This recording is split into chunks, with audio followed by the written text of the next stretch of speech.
never went home again. Stand as far away from me as you can and ask me why. Hang on to your rosary beads, close your eyes to watch me die. You keep saying, kick it, quit it, God, but did you ever try to turn your sick soul inside out so that the world can watch you die?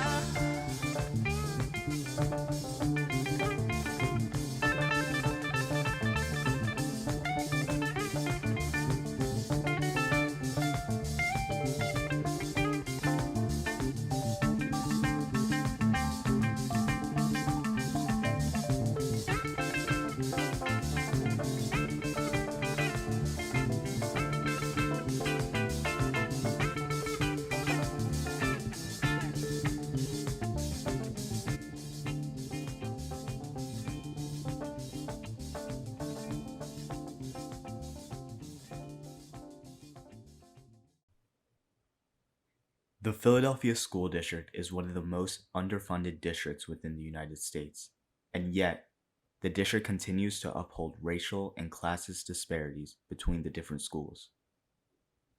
Educational disparity is an issue growing rapidly throughout the states, Pennsylvania leading within those charts. The Philadelphia School District highlights the divide of public education. Most historically, underfunded schools in the Philadelphia area have been in predominantly black and brown neighborhoods. Gentrification contributes to the closing of underfunded schools while displacing low-income families and preventing them from receiving the benefits of their neighborhoods. Organizations such as Philadelphia Student Union advocate for equitable funding for schools across Philadelphia. The Philadelphia Student Union is a youth organizing group. We were started by young people over 25 years ago because they thought that they didn't have enough agency inside of their schools. And so we support young people in building their organizing skills and also understanding the world politically so that they can, through collective power, through organizing, can change conditions at their schools. We're both alumni of the organization, so let me know if this rings true for you too, Fred. But it was definitely a place for me to identify things that I liked, a place to learn more about myself and the world around me, a place where I could meet a bunch of folks. It's just like family. How closely connected do you guys see underfunded schools and gentrification? How big of a role do they play? I guess for me, it's just I've lived in Philly my whole life. So for me, I've seen different neighborhoods. I've seen how sharply segregated neighborhoods could be, where you cross this block or you cross this street and it looks completely different. So if that piece isn't going to change, then it's just going to continue to accelerate. There's this really great piece on This American Life from years ago called The Plan.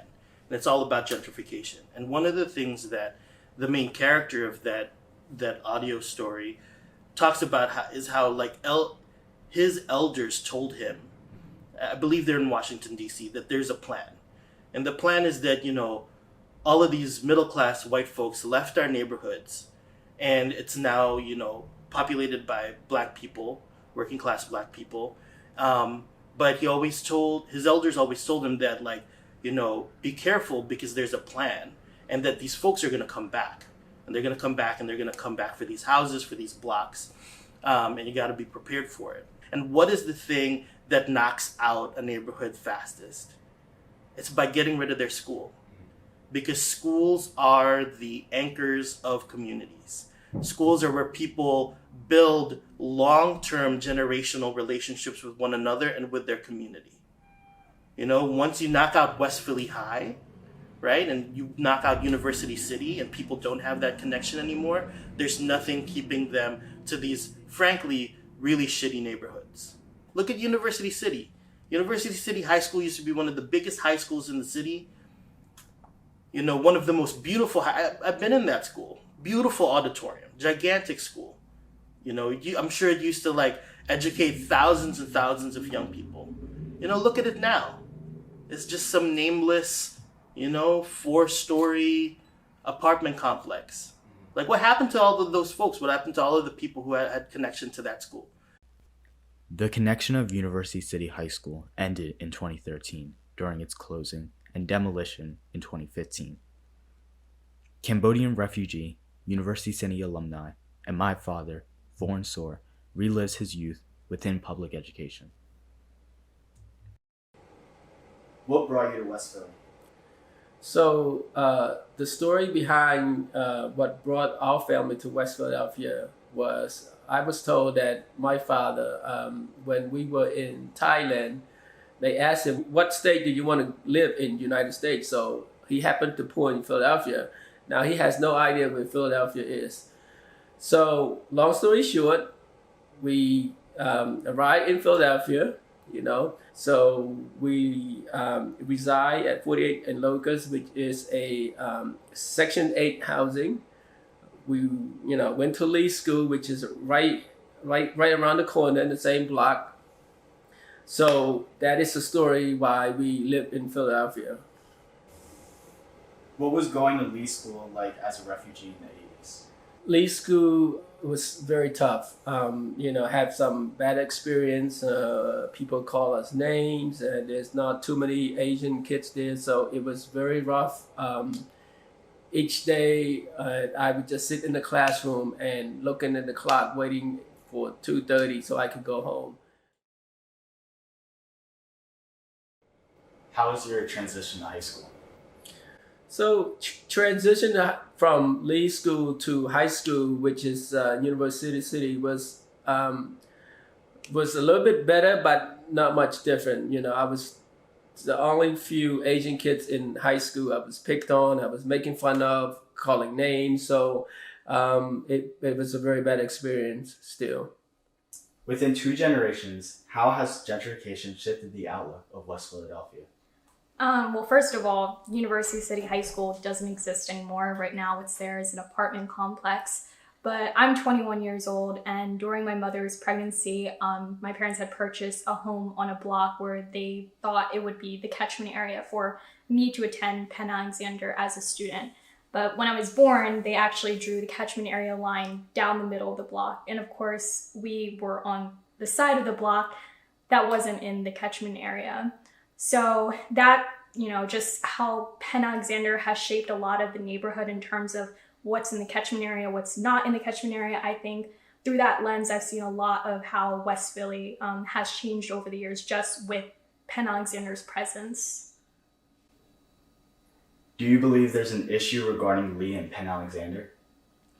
It's not necessarily tension, but it's just in terms of like money allocation. Penn is funded Penn Alexander, and because of that, they don't have to pay taxes. And Lee is not getting that money that, like, on top of funding that they get from the city and the school district, they also get money from Penn for Penn Alexander, whereas Lee doesn't get that extra funding. And Lee definitely deserves that funding more, I think, especially with the disparities you've seen between both schools.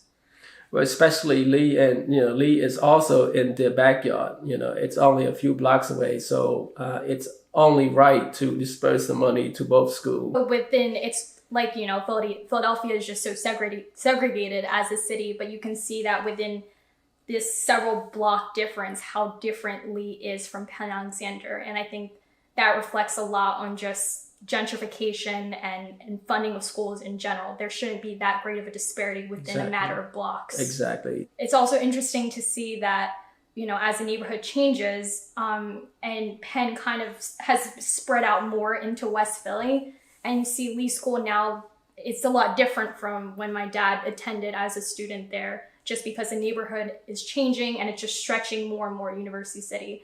So you're starting to see that reflect, but obviously there's still a lot of differences between Penn Alexander and Lee. Lee and Penn Alexander are sadly not the only examples of inequitable funding and gentrification. Penn continues to contribute to the destruction of poor communities, making the necessary and basic right to an education a privilege.